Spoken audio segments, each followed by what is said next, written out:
Podcast. I'm Molly Burke here with Jason McGovern. Hey everyone.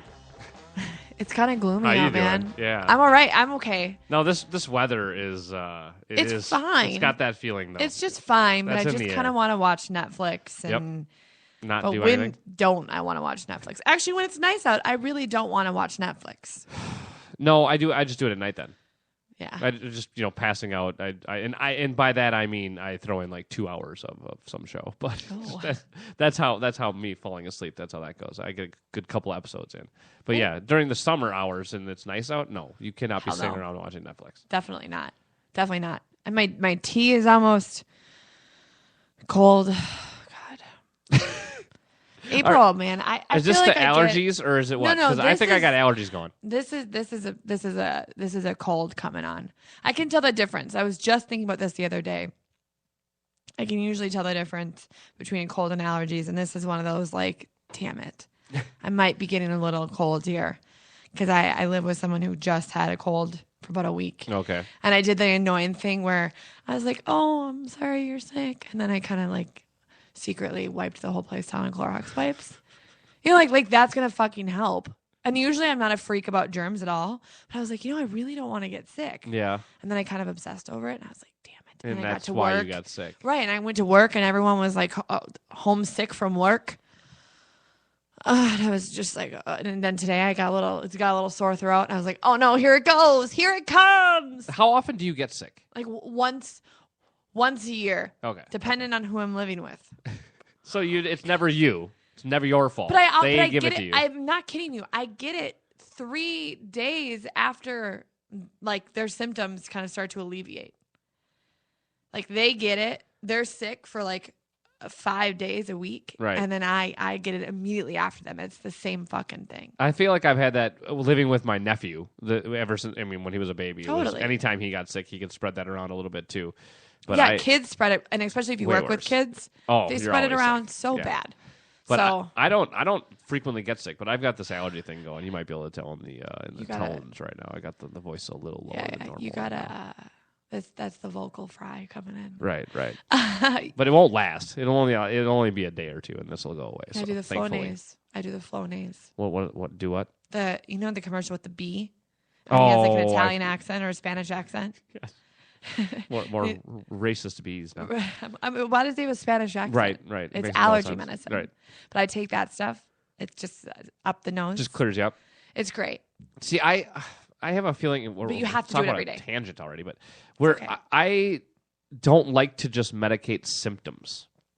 If you're not going to give me something that's going to like, No, but I'll that- take antibiotics to get rid of like a What do you mean know. medicate symptoms? It's allergies.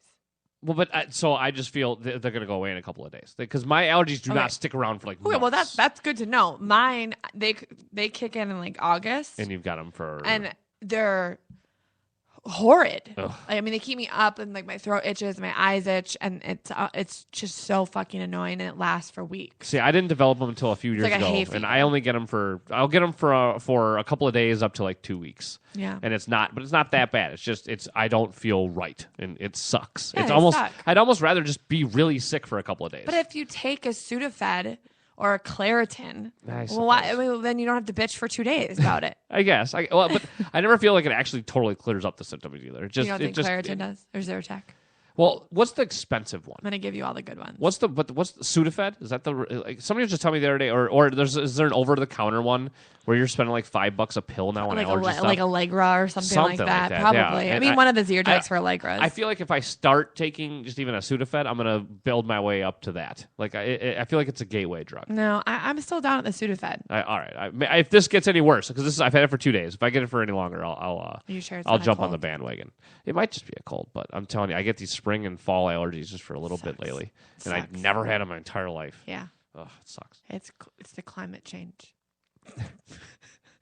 Literally, it is. It really is. Yeah, Anyway. that's what it is.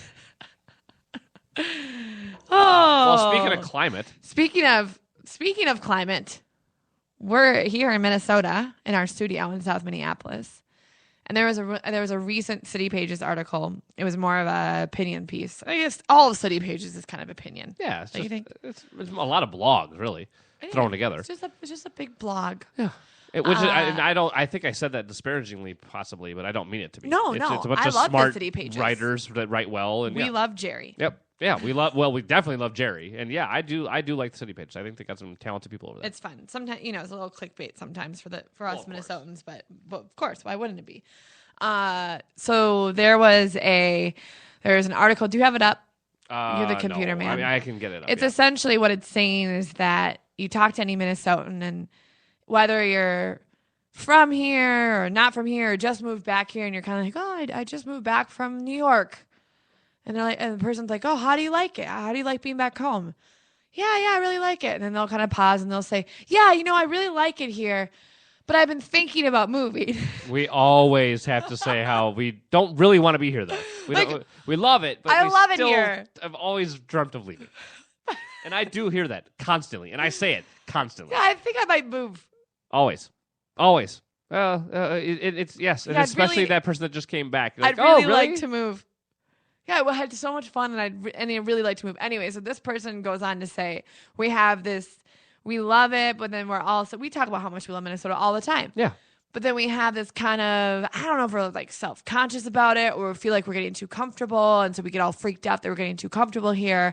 So we feel like we have to move. I had this exact conversation with my friend that was visiting the other day. And this person was like, the writer said, well, fuck it. I love it here.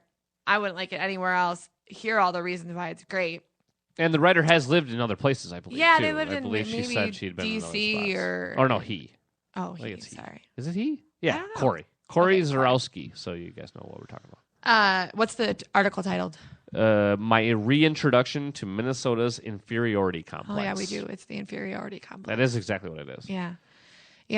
But so my friend was visiting from Denver. She's originally from Illinois, came from Denver, and she loves it there, and she's ready to settle down and kind of make her life there.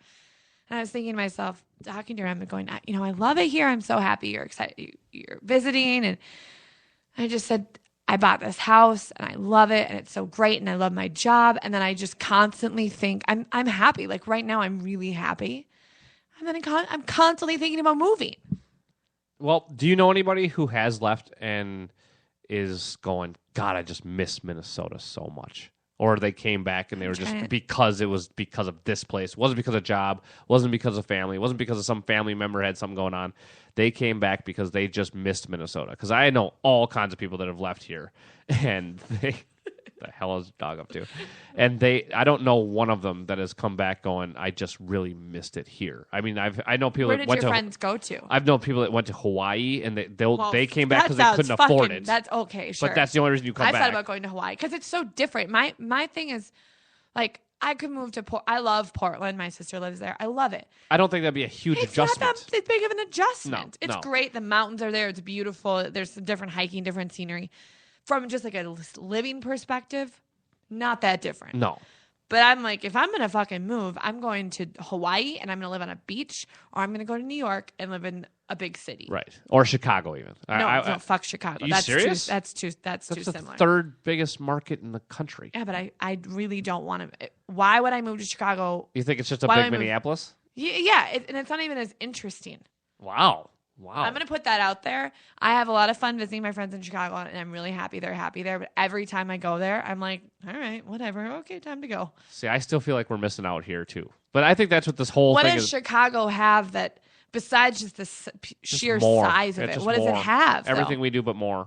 That's all. Like I mean, what? It has waterfront. It has the downtown shopping, all that stuff. It has Lake all Michigan. the restaurants. It has all the With party sales life. tax. It has later bar hours. It has Lollapalooza. Later bar hours would be nice. It has Oh my the God, Cubs. Lollapalooza, but that's what you go visit it for. No, you're right. And even the Cubs. I mean, you don't need to go. You don't want season tickets to the Cubs, but you want to go there a few times, or even just once a year. You can do that living here.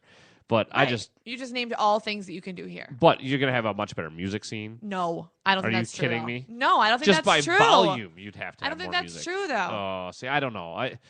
I feel like I feel like all there the is good shit that comes here is gonna go there. It's not like and there's New nothing York. that compares to First Avenue.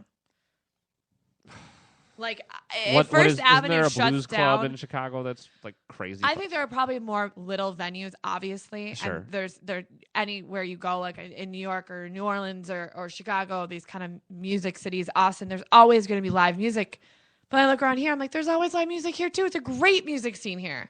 It's a fucking great, like, we're like underground hip hop starters. Like, that's what we did here. That's fucking awesome. No, we do, especially for the size of our town. We do have a great music scene. I don't know.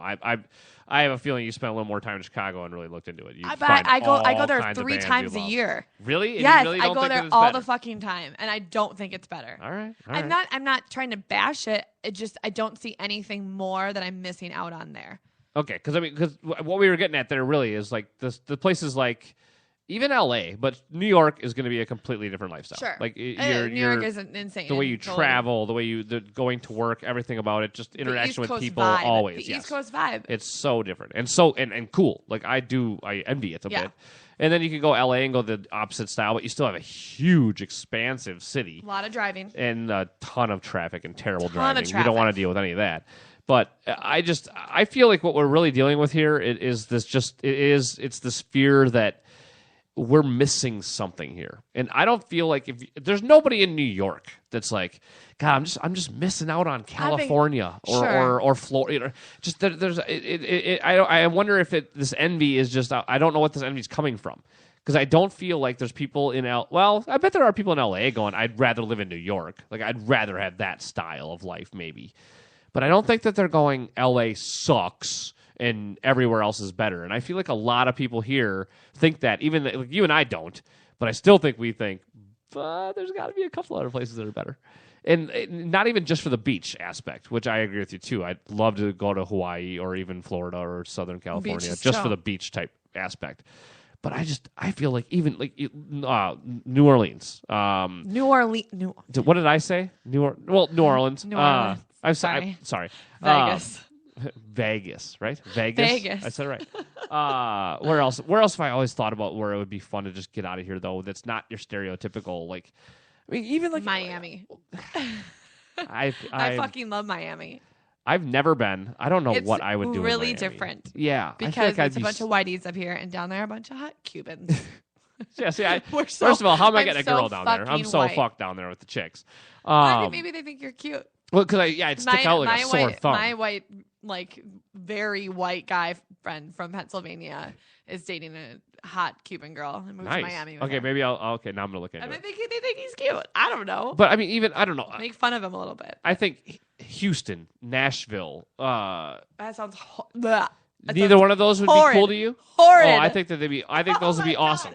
That Houston sounds like my fucking worst nightmare. Why? Because it's humid as hell. Because it's in fucking Texas. Oh, see, I could live anywhere in Texas. I know Texas, I could live anywhere in Texas. It's a huge city that has a culture that does not line up with mine. I'd rather do Austin, that's a little more chill and hippie and hipster. Yeah, agreed. Houston is like massively large. I mean, you're doing LA, but not as cool. Like a really, really big city with lots of people and like country music. Yeah, I wonder what that's. I'd like to see because there's got to be more than that there. No, there is, but the culture it's a distinctive culture in Texas, not including Austin, and that's not my vibe. That's not where I want to be. Those aren't my people. Yeah, see, because I think of. Like I wouldn't think of like Cleveland or Cincinnati or anything like that. That is not my vibe. But those are also still big cities that would still be maybe cooler than here. No, what you don't think so? I'm saying, and I'm not saying. I'm saying. Oh my God, Molly, what we're talking about are the people that are always embarrassed to be here. I'm saying no, to it's them, not embarrassed. It's they think they're missing out. But where are people? People aren't leaving Minneapolis for Cleveland. People are leaving Minneapolis for New York. People are leaving Minneapolis for LA. Like I'm there's not a lot gonna of fucking cool leave shit going on in Ohio. They have a lot more sports teams. They have a lot more culture stuff than we do here too. I don't think that. My dad lives in Columbus, and it's the fucking shithole of America. I'm sorry. Well, Columbus, I would not have bragged about, but no, they're boring as fuck there. I hate them there. See, I think I think that it's actually even funny that you even pulled this article up because you actually no because if I'm leaving, I'm going someplace that is people like if you're from Cleveland, you're gonna have the same inferiority complex as we are. I don't think people in Cleveland are sitting around going, "Oh, I really love Cleveland. I should really, I'm going to stay here forever. I'm so happy." I mean, maybe they are. No, I think it's the same. It's the same situation in any Midwest flyover city, Midwest flyover city. But do you think Cleveland considers themselves flyover as much as we do? I think they're just because of demographic. Yeah, just literally they're closer. I don't think people in Cleveland are probably thinking the exact same thing. no matter what, New York, LA, Austin, these coastal cities that have always been the epitome of fucking cool. Everything that happens in the US that's cool happens first Starts there. on the coast, yeah. That's where people want to go. And so I think no matter where you are otherwise, you're going to have that mindset. Unless you truly are a small town person living in, Nebraska, and you're like, I love my small city. This is where, but anyone else. There's a cattle ranch guy in Montana going, I would never leave this. Yeah, no, of course. But if you grew up in Minneapolis, it's probably feeling small to you now, and you're ready to go to something bigger. Yeah. If you move from Iowa maybe to Minneapolis, I think that you'd be like, whoa, I'm in a new place. This is different. This is fun. This is bigger. I'm not, it was a step up. I think people that are from here, we get really comfortable because it is a great place to live. And then we get kind of freaked out that we're so comfortable and we really do like it here. It's like, shouldn't we be going to someplace that's cooler? Not cooler in temperature. You know what I mean? Yeah, no, I think I do. I guess I'm trying to get to the basis of this. Because we've been told we're not fucking cool. It's just that because that's no one what wants we're always told. That's what we're told. People don't know to come here and visit. People don't know how much is going on in terms of music and culture. And you're sitting here talking about how all these other places are just as cool as Minneapolis. And I don't think that's true at all. But I think that we are so out of it and everything and out of touch because we're in the middle of the country thing. I don't think that's true. No, but this all starts with literally fashion would take years to get from the coast to the Midwest. It doesn't with anymore, the internet, that is completely gone. So that's another thing I'm wondering about this is that, yes, I agree. You and I have been told our entire lives that if you are anything or if you're into anything cool, you're on one of the coasts. Yeah. You don't start up a big anything in the Midwest. But I think that now with the internet bringing us so much closer together and making the world so much smaller, I wonder if maybe that's what makes this easier for this guy, what was it, Corey? For him to write this piece and say, no, screw it, I love being here. Because really, you've kind of nailed it too. What are we really lacking here other than weather? That's it. That's the weather and population. I mean, we don't have a huge population, but I don't think people move for that. Things to do. No, I'm talking about things to do, and quality of life. The only thing I can think of that really brings us down is the weather, at least for 5-6 months out of the year. Other than that, this is a fucking fantastic place to live.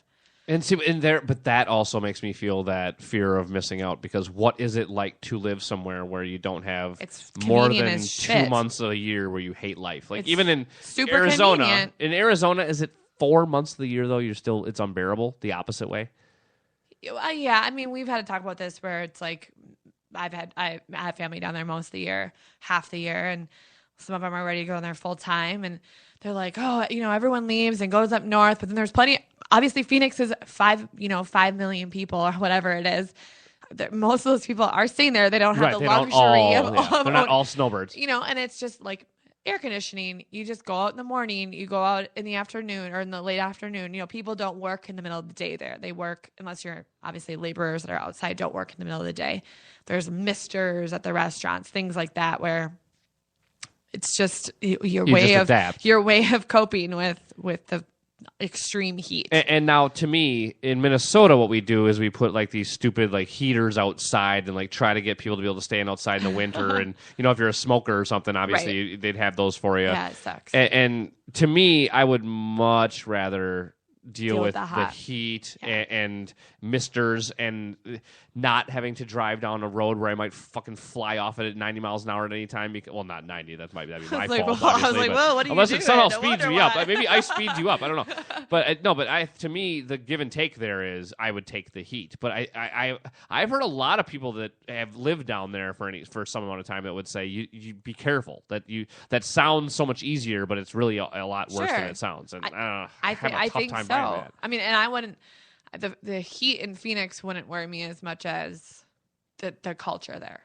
I couldn't live there for other reasons. That's not the heat. It's completely different from here, and I love going down there because I'm with my family and I'm doing things that I have the luxury of doing with retired parents that are doing things like country club and golf and tennis and poolside and things like that. And And I don't think I would have the luxury of doing that type of stuff if I lived down there alone. Right.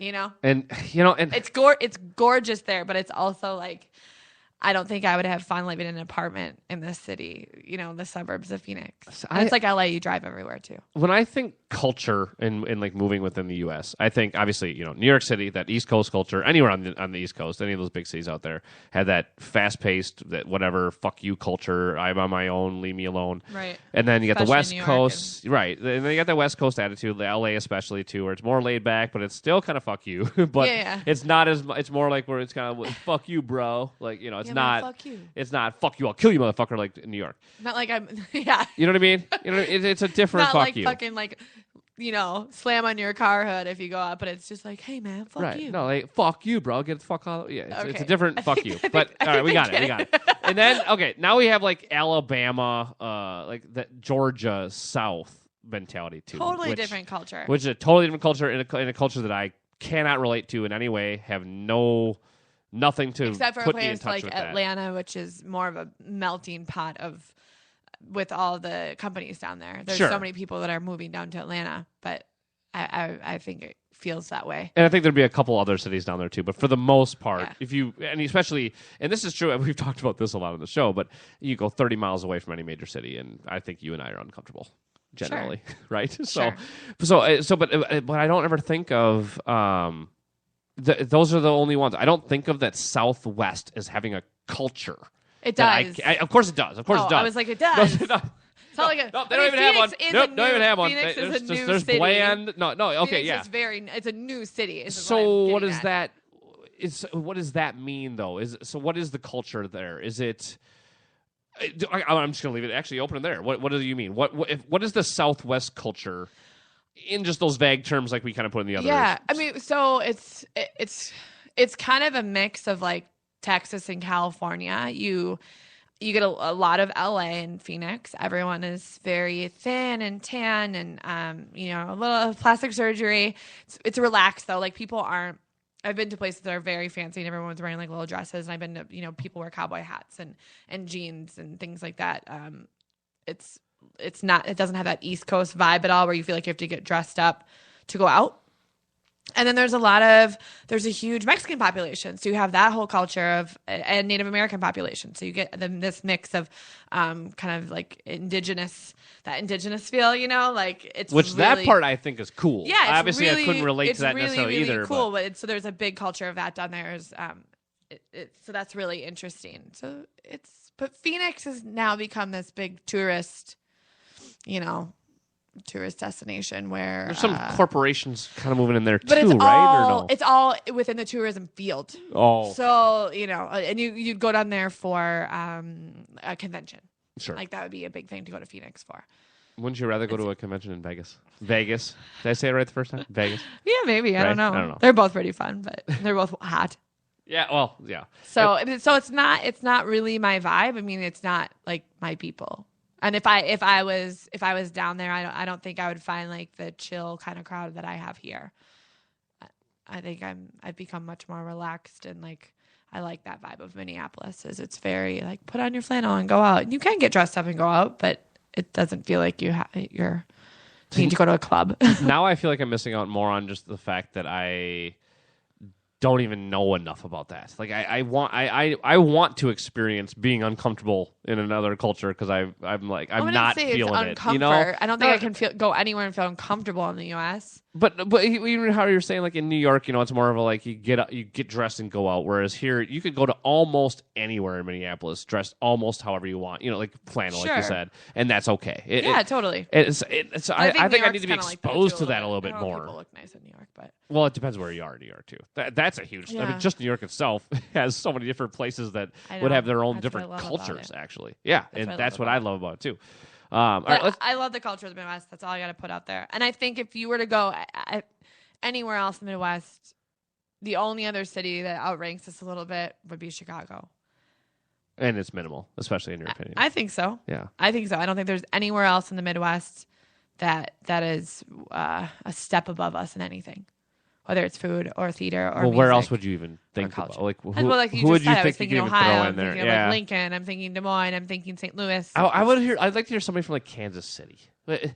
Try to, because you're small enough, like to you're you know, you're left alone, and you are flyover country, but you're big enough where you got a sports team or two, and like I don't know. I wonder if they could put up an argument, and you're warmer. But that's it. I think there's a lot of culture's pride. gotta be a lot I think no matter what state you're from, if you're gonna have probably a lot of pride in where you're from. You know what I mean? So it's hard to like naturally. Totally. So it's hard. I think sometimes it's hard to ask people like, what's it like there? Because no matter what, I think people are probably going to talk it up unless they really fucking or they hate it, and then Maybe. it's skewed too. Maybe. Yeah, you can't get it. I don't meet many people that are okay with bashing where they're from, though. True. Well, or actually, they probably should. But anyway, let's take a. I mean, the people who really don't probably should. No, you know you can't say that because we hate when people talk bad about Minnesota. You can't say that. Yes, I can. All right, we'll take a quick break. Speaking of Minnesota, let's come back. Let's talk about the Wild for just a minute. We'll go over the season that was. I mean, it's not quite over, but we're in the playoffs. We clinched last night. We'll talk about that real quick, and then we will get into. We'll see whether we want to go serious or if we want to go TV. Wow. We'll figure it out. Legendary Minneapolis-St. Paul sports radio personality Jeff Dubé's energetic sports talk jumps right into the nitty-gritty local sports details you're looking for. No one else is delivering you sports news, current events, and guests with Dubé's gusto. Join him live at any of his bar perches or live streaming Monday through Wednesday only on the Alive and Social Network. Just go to JeffDubéShow.com. Join longtime radio personality and producer Kelly Guest and friend, CEO of Fantasy Gifts, Colleen Bertino, as they talk about all things sex, men, women. Lend them your ears and learn everything you wanted to know about sex and intimacy. Only here on the Alive and Social Network.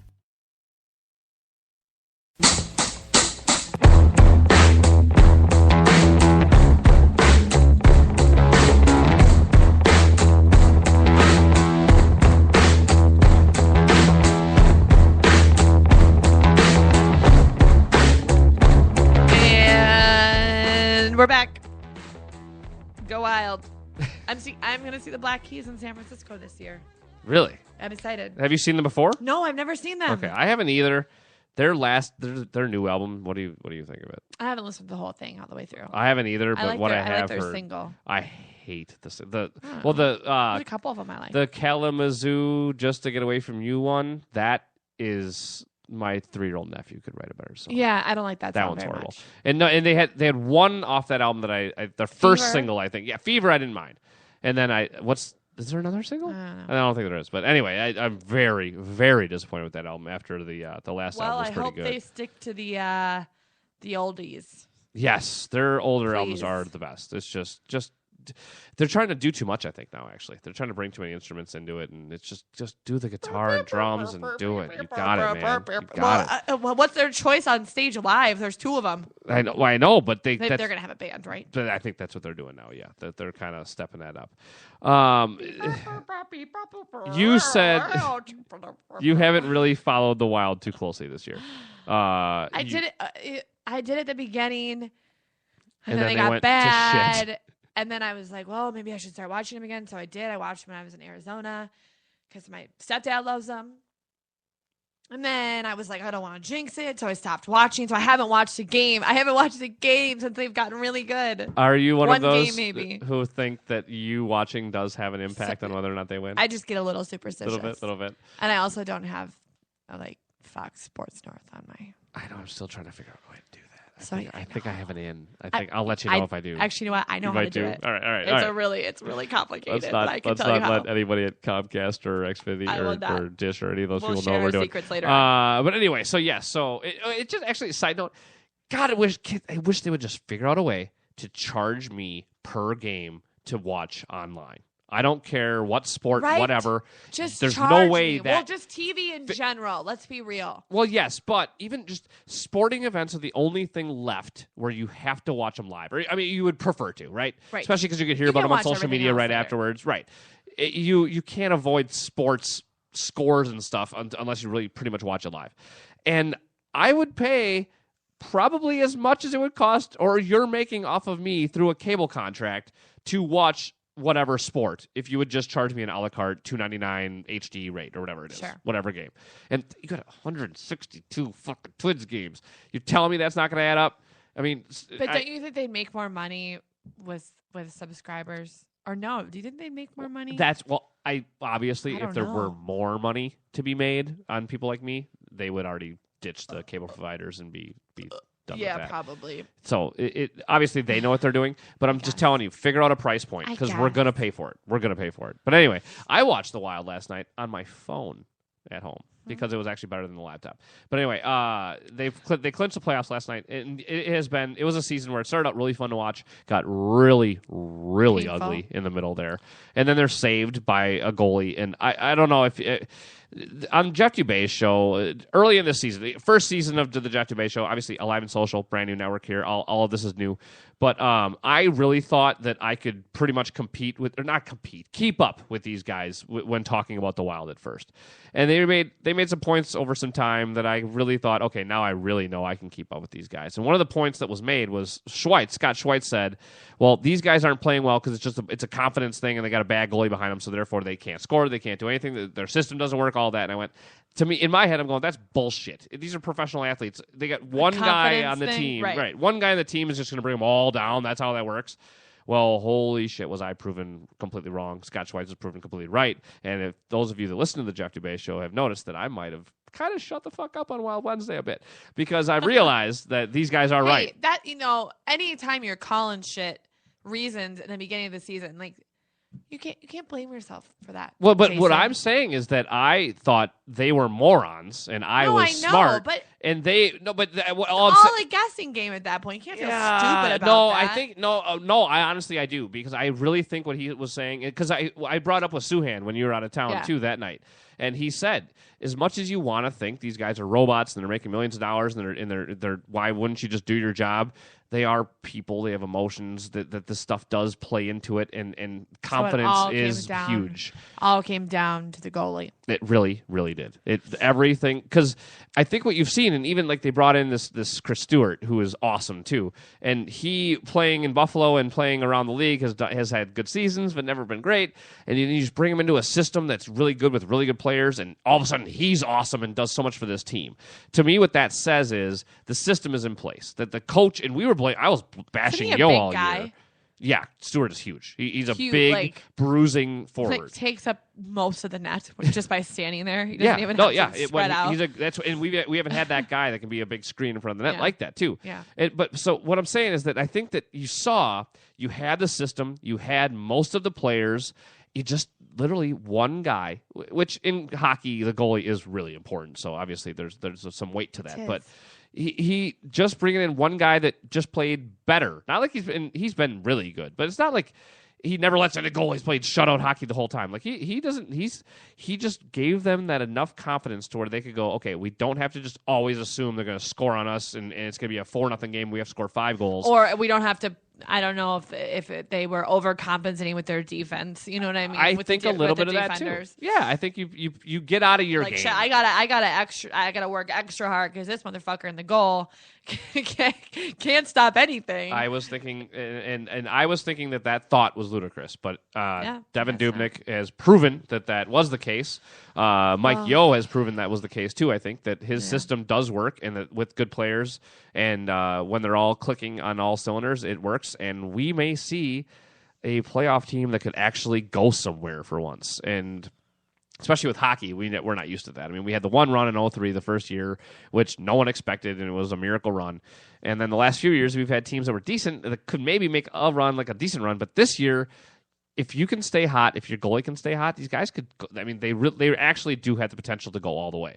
And that's. I mean, I don't say that about any Minnesota team ever. In fact, I love to be negative about all Minnesota teams. I'm sitting here with these guys on Twins Tuesday, and they're all talking about how we're going to be maybe 500 this year, and it's going to be a much different Twins team. Like, what the fuck are you guys on? Like, I am, and they again. Like, I don't say anything on that show. Those guys are experts, but I have no faith in. You have no faith in Torii Hunter. No, I know, and I like Torrey Hunter and I like the Twins, but I have no faith in them turning it around. They haven't done anything to me to change the whole aspect and outlook of the team. They're still a shitty team with shitty pitching and no offense and a horrible first baseman that's way overpaid. And I mean, it's a joke to me. But anyway.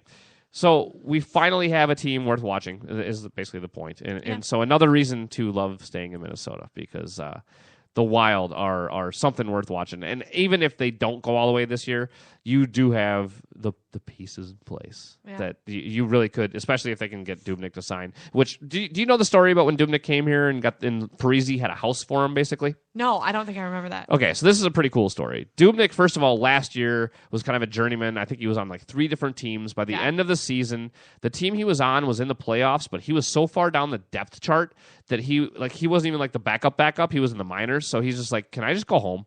Like, do you guys mind if I go and be a dad? I have a young child, and I just want to go be with my wife. And they're like, yeah, no, that's fine. That's how far out of the league he was, okay? And then, so obviously that shows he's kind of a family man, obviously. But then he comes here, and the first thing Parise does, because he's got Nick Schultz's house, so God, they have the money that Zach Parise has.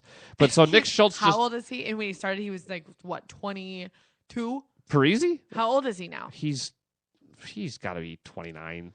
I feel like 30. he was gotta be so 30. I feel like he was a baby when he started. Started for the Wild? Yes, that's what I'm saying. No, Parise's only been here a few years. Parise is a Minnesota boy, but he's only been here for a few years. He just looks like a little baby.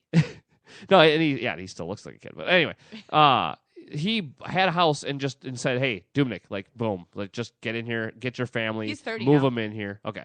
And just gave him a house. Like I'm sure Dubnyk kicked him some coin, but it was just one of those kind of it was a feel good story to me that just because Parise's a good guy. This team seems like a bunch of good guys. Like we're used to, the only team that has much success around here other than Twins back in the day whereas the Vikings, and you're really something you still kind of feel like you're rooting for a bunch of jerks. But this Wild team, you feel like it's a good group of guys, and I just wish them the best, and I think that they actually have a chance to go somewhere. Yeah. And it's going to be fun to watch. So. It's nice not having any, like you said, a good group of guys. It's nice not having any bullshit. I mean, you don't really get a lot of that with the Twins either. But man, with our Vikings, they put on a fucking off the field show. I think we had the most arrests this year. We do it. It's like, you guys, come on. Like, it's kind of funny. And then after a while, it's like, okay, this isn't. Just play the fucking game and stop getting in trouble. No, it's sad. It's sad. Is what it is. Yeah, it's nice not having that with the Twins or with the Timberwolves or I would take some off the field problems though to see some wins for the Twins. I would honestly like to see some issues just to get some wins. Jesus, I'll trade. I don't want any Joe Mauer divorce drama, please. Oh no, no! Oh my God! But think about it. That would be the Twins drama. He'd be Joe Mauer is only going to see the Twins 4 days a week, and by the Twins I mean his kids, because he's getting a divorce. Oh, the fucking drama of the Twins. Oh, these poor fucking saps. God, talk about flyover. Like the Twins are a flyover team. Holy shit! At least we have a nice field. They do have a great park, actually. I love it. You can go watch. That's a park to go watch other teams. Like who are they playing? That's so sad. Yeah, who are they playing? You would rather go to see who they're playing. It's fun to go watch the good teams there. It's fun to go. And there's some good food there this year. They just had a test day. Barrio opened something out there. What else is open out there? Huge bar. Red Cow burgers. Have you had Red Cow, by the way? Had them last week. Love Red Cow. Really great. Yep. There's a couple new restaurants that are going to be there that are going to be awesome additions. I did see. The food there is so good. I did catch some Twitter peeps probably.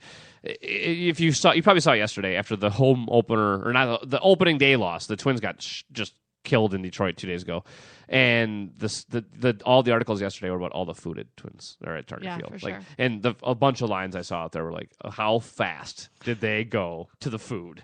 Like we already stopped covering the team. We already know they suck. Let's go to the food. I will give a shout out to someone that is I know is a vendor there. It's called Root for the Home Team. I think that's what it's called. God, now I'm the worst shout out ever. But they do amazingly fresh, really delicious salad. So if you're looking for something a little lighter. Like if you go to the games all the time, You usually don't get that kind of fare at a ball game. No, and they're awesome salads, and they're huge and they're super yummy, and they're all local stuff. I think so. I think it's called Root for the Home Team. I'm a little surprised that actually hasn't happened sooner too, because I know, especially if you're there all the time. There's so many people that go to so many games, and it's like, man, you could gain so much fucking weight sitting in the stands. And I swear, drinking beer, having nachos. I feel like there's more younger female fans now than ever too. Like it's a lot of 20-something gals that are going to Twins games, and it's not with their boyfriends. It's by themselves or like in a group, of girls. So you'd think that they'd probably be looking for some of that. Although, I mean, I do know that the gals love their crappy food as much as anybody, but you would think that they would have an audience to cater to there. It's called Roots for the Home Team. It's kind of like okay, you were close. Play on words. That wasn't too bad. Play on words. All right, let's take our second break real quick, and let's come back and talk TV stuff if we want to. We'll get to the drama, the story of what's going on in this country right now. But you know what? If we avoid it tonight, I'll be totally okay with that. I'll be right back. Legendary Minneapolis-St. Paul sports radio personality Jeff Dubé's energetic sports talk jumps right into the nitty-gritty local sports details you're looking for. No one else is delivering you sports news, current events, and guests with Dubé's gusto. Join him live at any of his bar perches or live streaming Monday through Wednesday only on the Alive and Social Network. Just go to JeffDubéShow.com. The term foodie can sometimes come across as a tickle pretentious.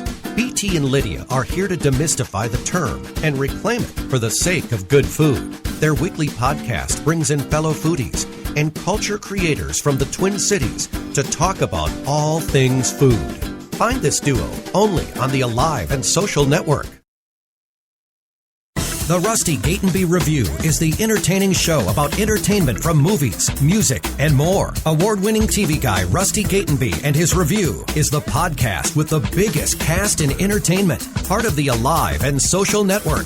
You can get that Minnesota connection to Hollywood and beyond any time of the day or night simply by clicking on the RustyGatenbyReview.com. That's the RustyGatenbyReview.com, part of the Alive and Social Network.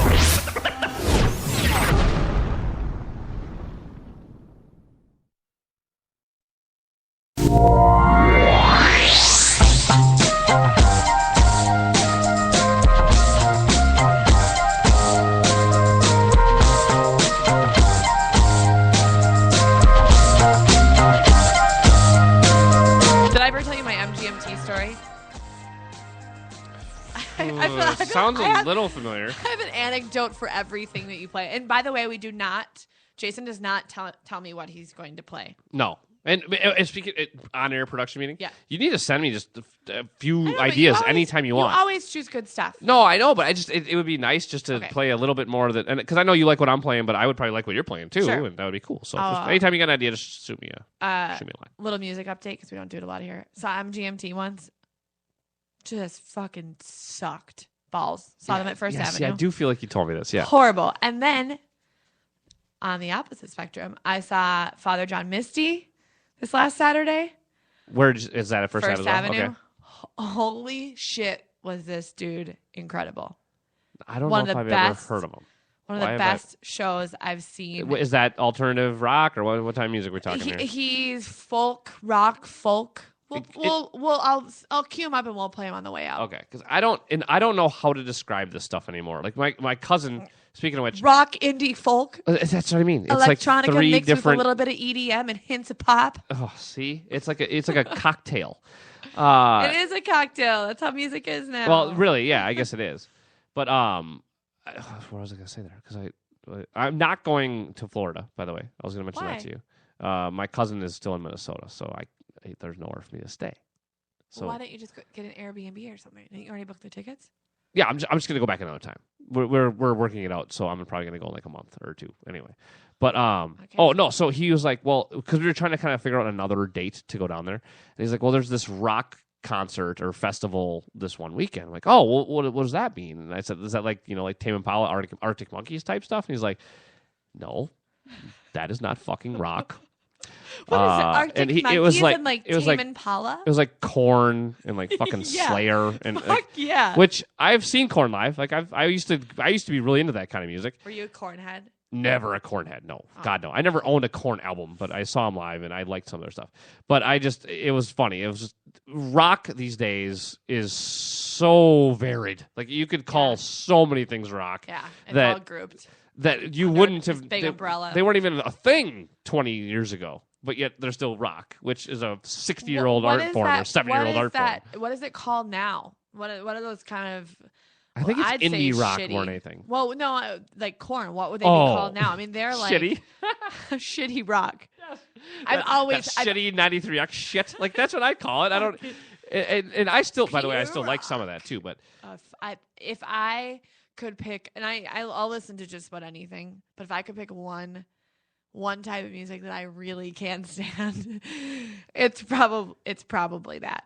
yeah. But what the fuck is it called? I don't know. I'm gonna look it up. Yeah, it is its own kind of like emo rock almost or something. But not quite emo rock, but because no. emo rock was like really cool when I was in middle school and high school, and I loved emo rock. Give me an example of emo rock in your head. In your mind. Or like this would be a little more hard, like Brand New. Give me another example. The Used. Okay. Brand New is a little less hardcore than The Used, but The Used was like really hardcore, like a little bit of screaming, and then but a lot of then like the more classic rock. Kind of like the Foo Fighters. Like there'd be hints of like the Foo Fighters, and then it would break into like fucking screamo emo shit. Oh, you know what I mean? like So it almost wasn't that like good. metal Yeah, shit? it wasn't. Yeah, okay. It was like I could listen to this for a while, and all of a sudden he's like, and you're like, wait, no, I can't. Nope. The second I hear, I'm out. The second I hear that, I am fucking gone. It brings my blood pressure. It brings. I can't even My talk. blood. It brings my blood pressure up. It brings my blood pressure up about however many. Which I think is what those people are what's going for, by the way. Yeah, I don't know how many points or what point would be high for you, but No, and some people need that. I have friends that I keep saying people tonight, but I have friends that love metal and love, and it's like a release. yeah. Like good for you. It freaks me the fuck out. Speaking of which, I went to a show purely because it was my buddy's birthday. I went to see another mutual friend and his group called Ninja Thunderbolt, by the way, little plug. But they're like guys, they're like 40-year-old white guys doing hip hop. And I showed up going, if anything, I'll laugh. Like this will at least be funny. Okay. And if not, I might be a little bit sad, not really want Sure. to watch it. That was the mentality I walked in with. These guys were fucking awesome. Were they so good? They were cool. Their beats were awesome. They had like this gal come up and sing with them, and the one guy, his whatever you call him, his partner, whatever, his bandmate, can do some, they were doing some harmony. Like I was like, no way, like fuck. I knew you guys were talented. I knew you were smart, but I didn't know what you guys were doing. I was like, oh my god, I was blown away. That's so cool. if you're into that kind of stuff, Ninja Thunderbolt, if you see them locally. All right, so we got to talk about what we're watching lately. Okay, but before I go into that, No, please. Now what? this is the show of tangents. Yes, it has been. There's our title. Thank you. Write that down. Corn is considered new metal, and you. Oh God, now shoot me. Oh God. If you would have said NEW, I'd be okay. I can. That could be a thing. No, new metal. Shut the. What does that even mean? New metal or alternative metal, heavy metal, alt metal, rap metal, funk metal. Oh, Jesus. Rap metal. It fuses heavy metal with multiple genres, including hip hop. Okay, cool. Korn did infuse hip hop. Okay, I will say that's that. good to know. That's true. Funk and grunge. All right, new metals. Cool. Good to know. And not even saying that they rapped, but I do think that there was a little bit. I think they were influenced by hip hop. You can tell. Like alt metal or funk metal, rap metal, grunge would have been Faith No More, Mr. Bungle, Red Hot Chili Peppers, Jane's Addiction, Tool, Rage Against the Machine. They're what? What do you call them? This is the mixture of alt metal, funk metal, rap metal. It's kind of all one and the same. Alice in Chains, Rage, 9 Inch Nails. I fucking love 9 Inch Nails now. That's like the one more metal band that I can. But they're now almost electronic in a way. Like I think even back then rock. they kind of were. Yeah. I think that was very electronic. Yeah. He was the cutting edge of that electronic rock thing. You know But what I also used to those guys love? in Tool are awesome. Okay. I used to love System of a Down. I loved System. I saw them live. I saw them at X Fest way back in the day. Honestly, one of the coolest things too. Guitar solo at X Fest. God. But no, guitar solo, sun going down, aviator shades. Like I don't even remember his name. Did you have the chain around your Jinko pants? No, but I did have Jinko pants back in the day. I never in my life owned a wallet with a chain. A wallet with a chain. That's never once. Yep, and I skateboarded and rollerbladed and did all that, but I never once. I've always thought that was really weird. Did you let your hair go a little bit greasy? So no, fucking whip it around and shit, all crazy. Well, yeah, actually, by high school I did, but by then I was out of the whole alternative style anyway, which was weird. I used to wear spike bracelets. No, you did not. I did. I used to wear spike bracelets. The black leather with the. Yep, and the spike belt. But then I'd wear like Abercrombie the next day. Like part of me really wanted to like wear Volcom and be a skateboarder, and then part of me was like, but I that's not cool. Life for white people in the suburbs. You were in the suburbs, right? You were in this, but it's either way. I'm still an enigma. I am. Well, we don't know what we want to be. I don't much know less what we are. I think I know what I am now, and it's now I've come around too. Enigma. Yeah, but back a mixture. Yeah, but back then you're trying to be something every day, and you wake up going, well, now what am I today? Some kids just knew though. Some kids were like, yeah, I'm preppy. Oh, some kids were like, oh, I'm in a jam band and I'm fucking alt, and I was like, I'm friends with all of you guys. Right. I'm conflicted. I was friends with all the athletes. I was friends with the musicians. I was friends with the dope heads. I was friends with everybody. Someone needed to hate us so that we could find a group. I never had a group. Yeah, I need to be forced into a smaller group to somehow make me figure out who I was. Because I was just part of this huge group where even there were some people in that group that knew who they were. But I think even the vast majority of us were like, we just like people. Like, we're just cool. Like, we're not trying to be anything. Which kind of makes you nothing, too, at the same time. Oh, my God, this is getting deep. We got really deep for a second there. All right, let's switch it up. All right, so did you watch the Louis episode? First of all, what was and I'll explain it to the people in a second, though, but were you hit by this thing like I was? Okay. For sure. I mean, episodes like that of Louis, I mean, I like Louis. I don't watch it enough.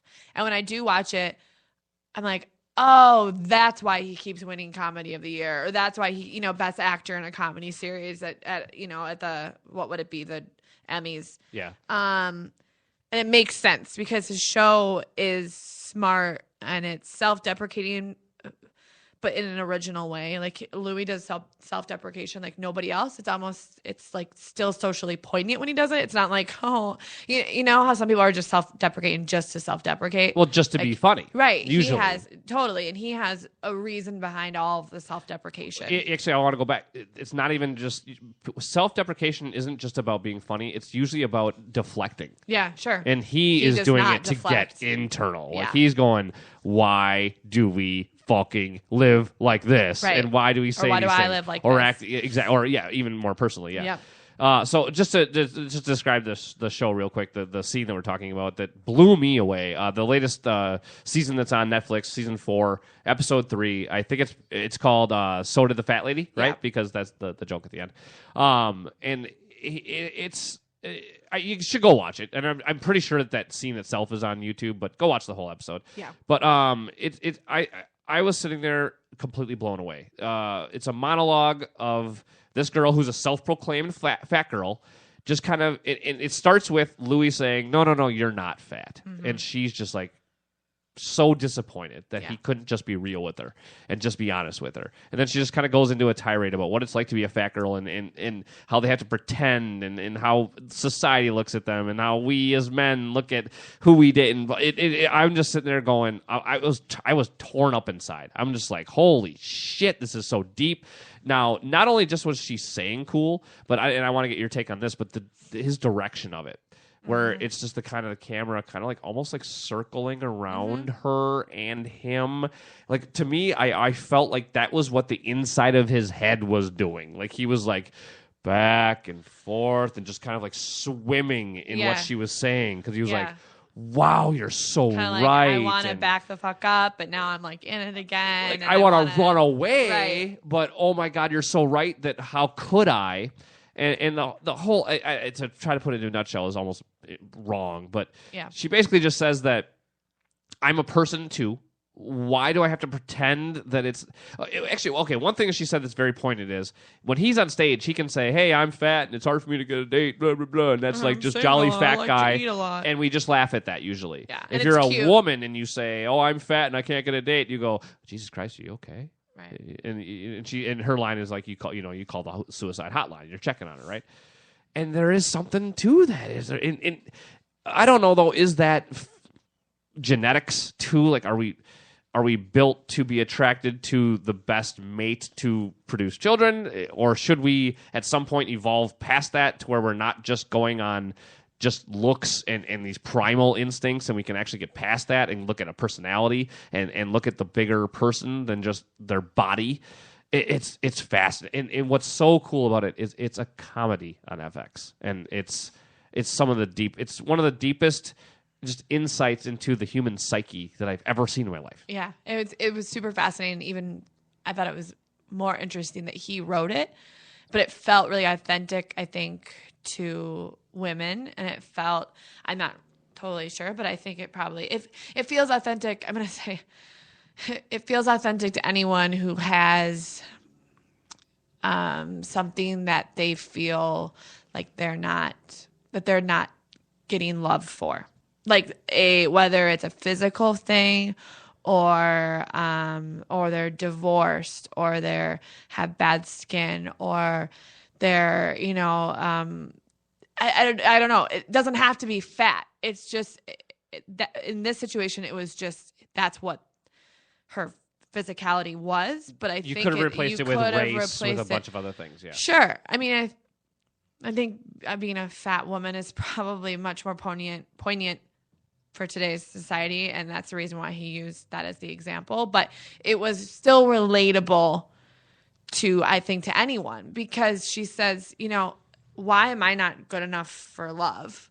And when you're single and when you're alone, you ask yourself that all the time, and all these things go in your head, like, what makes me not worthy of somebody else?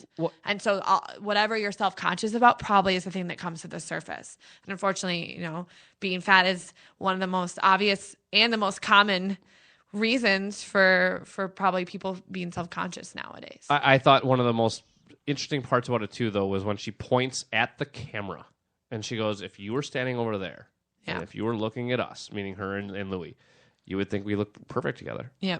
But in his mind, that's a fat girl and I'm too good for that. And it was so powerful. Yeah. It was so well said. And I agreed. I actually, after the fact, looked and made sure that it was still just written by Louis C.K. Yeah. Because she was so good at delivering it. She was. I thought maybe she wrote it. Like, I thought maybe he brought her on because she came up with this. It was so well. And like you said too,